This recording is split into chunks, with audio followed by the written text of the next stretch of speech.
안녕하세요. 대박전국 프리미엄 황서연입니다. 오늘도 샤프슈터 박문환 파트너와 함께합니다. 최근 우크라이나 사태 그리고 연준의 정책 발표 등 여러 가지 우려가 시장에 작용하고 있는데요. 오늘은 주가 폭락의 이유 그리고 반등 시점은 언제일지 자세히 알아보겠습니다. 그럼 박문환 파트너의 스페셜 리포트 지금 바로 시작합니다.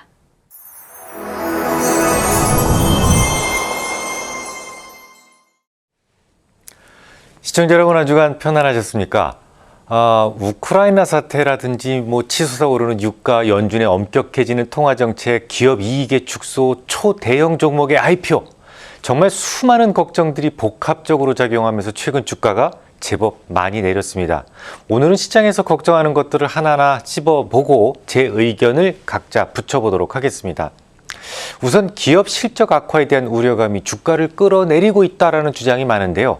지금까지 제가 증시에 있으면서 4분기 실적이 다른 분기에 비해 좋게 발표되었던 기억이 거의 없습니다. 4분기에는 언제나 빅베스가 진행되기 때문인데요. 이 빅베스라고 하는 것은 보수적 회계 기록에 대한 원칙 때문에 생긴 습관입니다. 고질적인 미수금이나 혹은 실패가 예상되는 사업 모델 등에 대해서 한꺼번에 손실로 털어내는 작업을 의미하죠. 매년 4분기에 이례적으로 손실 규모가 커지는 것은 거의 이제 정례화되고 있다라는 얘기가 됩니다. 그 외에도 일회성 성과급의 지불이라든지 이런 것들이 주로 4분기에 반영되기 때문에 유독 4분기 실적은 언제나 엉망이었죠. 지난 수십 년 동안 늘 그래왔던 이 반복적인 악재가 시장을 끌어내리는 주된 악재라니요. 저는 절대로 동의할 수 없습니다. 그 다음에 바이러스로 인한 공급망 충격이 물가를 더 오래 상승시킬 것이다라는 우려감 때문에 주가가 내려가고 있다. 이런 주장도 있는데요. 이에 대해서는 한 일부 동의합니다. 바이러스는 여전히 변수 중에서 가장 큰 부분을 차지하고 있어요. 스스로 바이러스에 감염이 됐거나 혹은 감염될 것을 두려워서 일하지 못하는 사람들이 아직 많으니까요. 특히 트럭 운전사, 항만, 노무자들이 조기 퇴직을 하는 바람에 여전히 인력 충원에 어려움을 겪고 있습니다. 그나마 지난 연말에 조 바이든 미국 대통령이 24시간 비상체제를 선언한 이후 무려 25일 이상 적체되고 있었던 평균 적체일수가 최근 10일 이전 미만으로 감소하기는 했어요. 하지만 여전히 화물을 제때 내리지 못하고 있기 때문에 물류에 소요되는 비용도 계속 높은 수준을 유지하고 있죠. 중국도 걱정입니다. 최근에는 텐진, 다롄 등 중국의 항구 도시에서 확진자가 증가하고 있다. 이런 소식이 있었습니다. 이 텐진과 다롄은 2020년 기준 컨테이너 처리량 각각 세계 9위와 16위의 항구죠. 물론 주변에 샹하이항이라든지 셔먼항 이런 항구들이 있고 선박들이 잘 분산만 하면 딱히 문제를 만들지는 않겠지만 만약 다른 항구까지 확진자가 증가한다면요. 이 컨테이너 운임 상승 등의 이 공급망 충격 언제든지 다시 되돌아올 수 있어요. 다만 이 바이러스라고 하는 존재가 인간이 예측할 수 있는 분야가 아니죠. 그래서 오늘은 논외로 하겠습니다. 또한 LG에너지솔루션의 IPO가 가져온 우리나라만의 이 수급적 악재, 향후 코스피라든지 MSCI에 편입되는 시기가 각각 다르고 또 파킹 의무 기간에 따른 유동성 변수가 한동안 수급적 이슈를 만들 수 있어요. 그래서 역시 논외로 하겠습니다. 자, 그럼 우선 우크라이나로 가보겠습니다. 러시아에서는 서방에게 오히려 긴장 조성하지 말라. 우리는 우크라이나를 침공할 생각이 전혀 없다라고 이야기를 합니다. 하지만 서방 국가들은 미국을 비롯해서 러시아의 우크라이나 침공을 거의 기정사실화하고 있어요. 러시아가 우크라이나를 침공한다면 제2의 체첸 사태가 될 수 있다라며 경고하고 있죠. 이 체첸은 1994년 러시아로부터 독립을 선언했다가 러시아의 침공을 받았었습니다. 그 전쟁이 6년을 끌었죠. 2000년에서야 겨우 끝났지만 그로부터도 9년 동안이나 테러에 시달려야 했고 무려 27만 명이나 희생됐습니다. 이 체첸에서의 고통은 누구보다도 러시아가 가장 잘 알고 있어요. 그럼에도 불구하고 서방 주요 언론에서 러시아의 우크라이나 침공 가능성을 높게 보고 있습니다. 그 이유가 뭘까요? 우크라이나의 돈바스 지역은요, 침공 후에 이른바 관리비가 거의 들어가지 않기 때문에 그렇습니다. 좀 쉽게 예를 들어볼까요? 우리가 대마도를 침공해서 먹었다고 가정해 보겠습니다. 우리가 그들에게 격렬하게 저항했던 것처럼 그들도 우리에게 저항하겠죠. 아마도 대마도를 관장하는 우리네 관리들은 닌자들의 공격에 매일같이 죽어나갈 거예요. 각종 테러도 예상되기 때문에 치안에도 힘을 써야 될 겁니다. 이런 것들이 몽땅 관리비에 속해요. 사람은 좀처럼 지배하기 어려운 종자입니다. 나를 지배하는 주체를 나 스스로 인정해야만 지배가 가능합니다.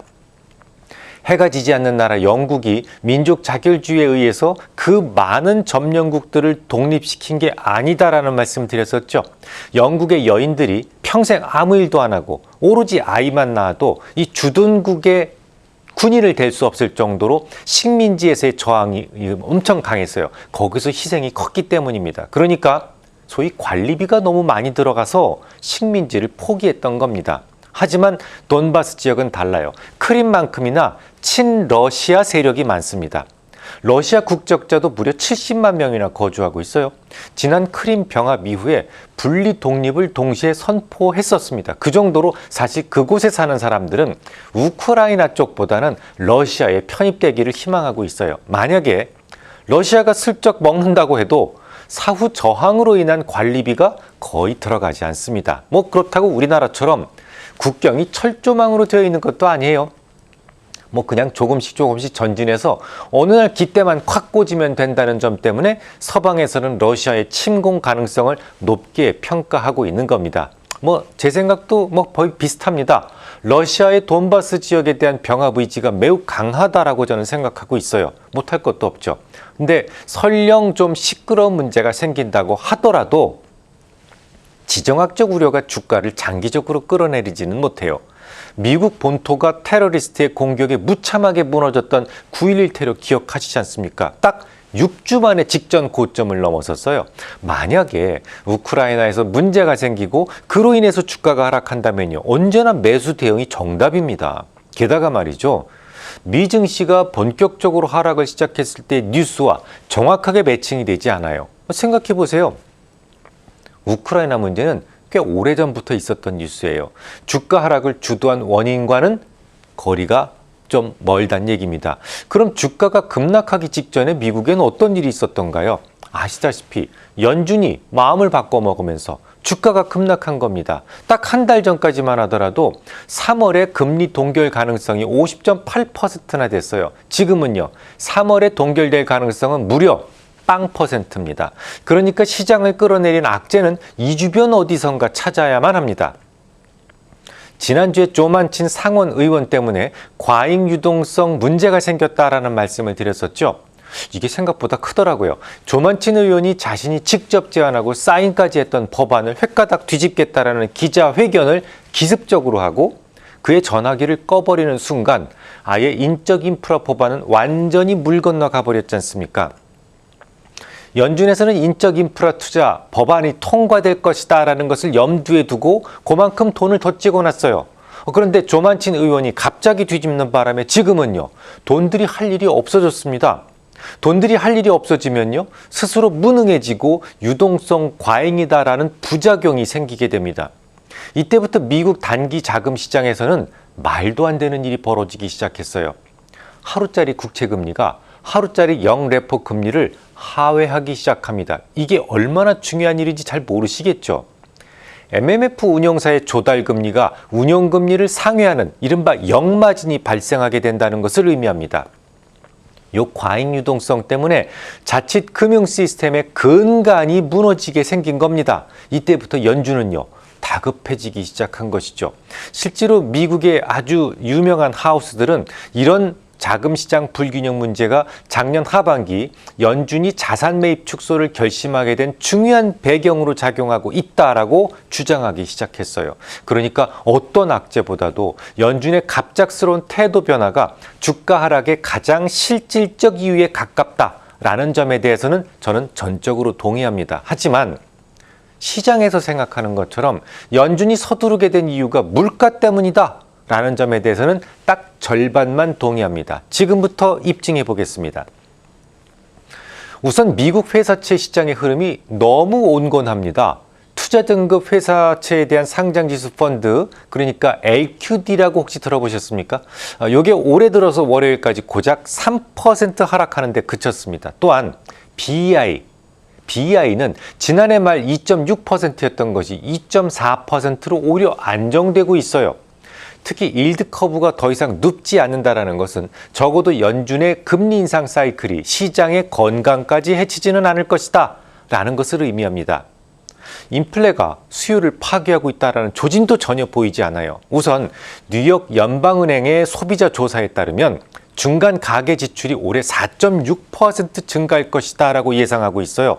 이 은행이 이 집계를 시작한 것이 2015년부터였습니다.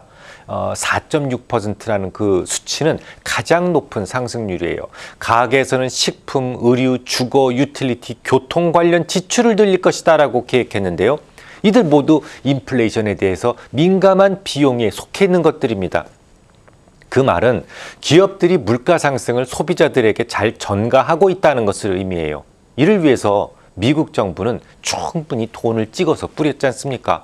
적어도 소비만 견조하게 유지된다면 얼마든지 비용 전가가 가능하다라는 계획 하에 말이죠. 비록 모든 공적 지원금 종료됐지만 저축액이 미국 월간 총 소비량의 4-5개월 분이나 이미 누적되어 있기 때문에 적어도 올해 한 해 정도는 소비가 크게 위축되지 않을 것이다 라고 저는 전망하고 있어요.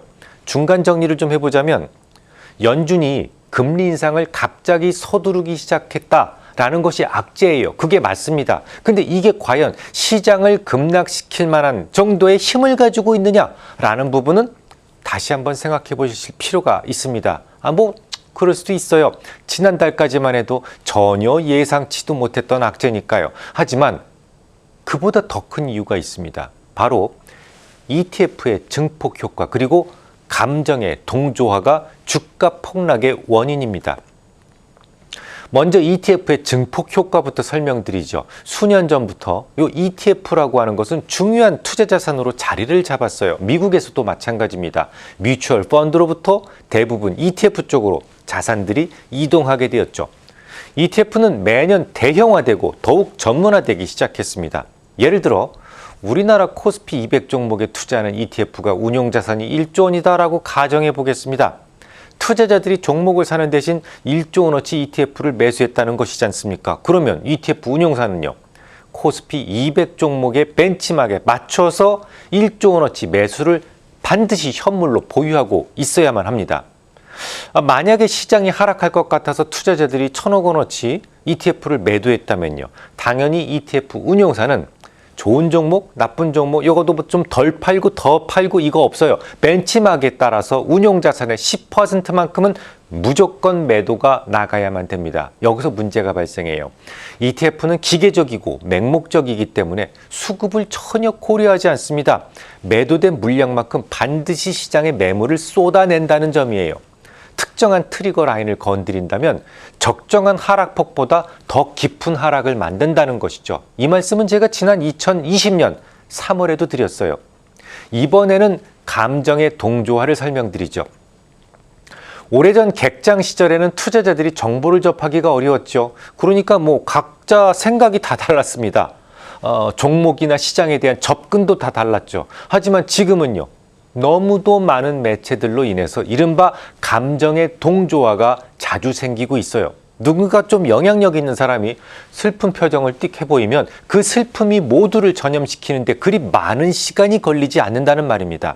그러면 지금 심리 상태는 얼마나 심하게 동조화됐을까요?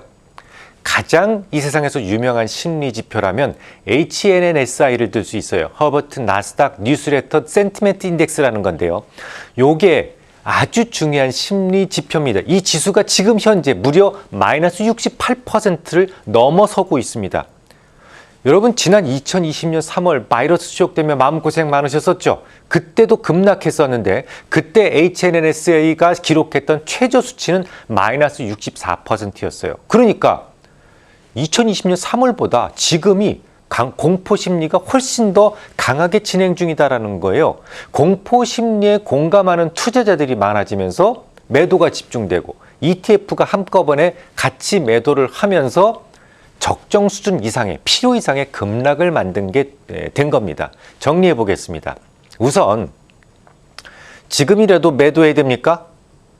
이런 것 좀 물어보지 마세요. 그런 생각은 지수가 흥분했을 때 하는 겁니다. 지금처럼 잔뜩 찌푸려 있을 때 하는 게 아닙니다. 오히려 언제쯤 추가 매수를 해도 될까요? 이런 질문이 저에게는 너무 반갑습니다.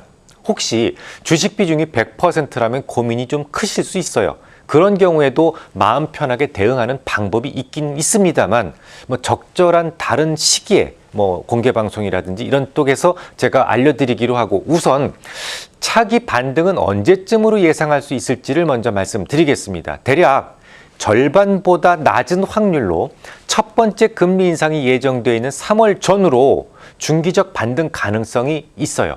절반 이하 확률. 언제나 과거처럼 똑같은 일이 반복되지는 않습니다만 지금까지는 그래왔습니다. 연준이 금리 인상을 하겠다라고 한다면 첫 번째 금리 인상의 시기까지는 대부분 증시가 조정을 보여왔습니다. 일단 그 이후에 금리가 상승하기 시작되면 오히려 증시는 상승해 왔었죠. 하지만 이번 하락은 오로지 금리 인상에 대한 두려움만으로 하락했다고 볼 수가 없어요. 조금 더 명확하게 말씀드리자면 조만친 의원이 갑자기 변절했고요. 그 바람에 시장 유동성이 남아 돌아가는 상태가 되어버렸고 단기 금리 시장이 왜곡되면서 이른바 금융 시스템이 마비되기 시작했어요. 이걸 더 진전되기 전에 서둘러서 수정하기 위한 연준의 발빠른 행보가 주가 하락의 주된 원인이지 않습니까? 이 부분에서 근본적인 치료가 진행되어야만 하락이 진정될 수 있어요. 결국 단기 금리 시장이 안정을 되찾을 수 있을 정도로 잉여 유동성 문제가 해소되어야만 저점을 만들 수 있단 말이죠. 다만 그렇다고 너무 걱정하실 필요는 없어요. 평상시에는 매수와 매도가 평형을 이루다가도 심리적 쏠림이 생기면 ETF는 악마처럼 변할 수 있다라는 점에 대해서 이젠 여러분들도 익숙해지셔야 됩니다. 어떤 이유로 하락을 했던 매우 강한 감정의 동조와 함께 ETF의 증폭 효과가 지금 현재 가세하고 있기 때문에 설령 지금부터 주가가 좀 더 하락한다고 하더라도 서둘러 매도하는 것은 그다지 실익이 없어요. 앞서 거론해드렸듯이 놀랍게도 지난 2020년 3월보다도 지금 현재 심리 상태가 더욱 비관적입니다. 전체 관찰 구간 중 고작 1.5%에 해당될 정도로 말이죠. 단기 금리 시장의 안정을 타켓으로 하십시오. 하지만 이걸 잘 볼 줄 모르겠다, 난 여의치 않다라고 생각이 된다면 3월 FOMC 회의 이후로 대략 2~3차례 정도의 분할 매수 전략을 권고드립니다. 다음 주에 뵙겠습니다. 네, 저희가 준비한 강의는 여기까지입니다. 오늘도 방문한 파트너와 함께 했는데요. 단기적으로 금리 시장이 안정을 되찾을 수 있어야 확실한 저점이 만들어진다는 말씀해 주셨습니다. 그리고 서둘러 하는 매도는 추천하지 않는다고도 조언해 주셨습니다. 매수에 대해서는 3월 FOMC 이후로 2~3차례에 나눠 분할 매수를 하는 것도 좋다고 해주셨는데요.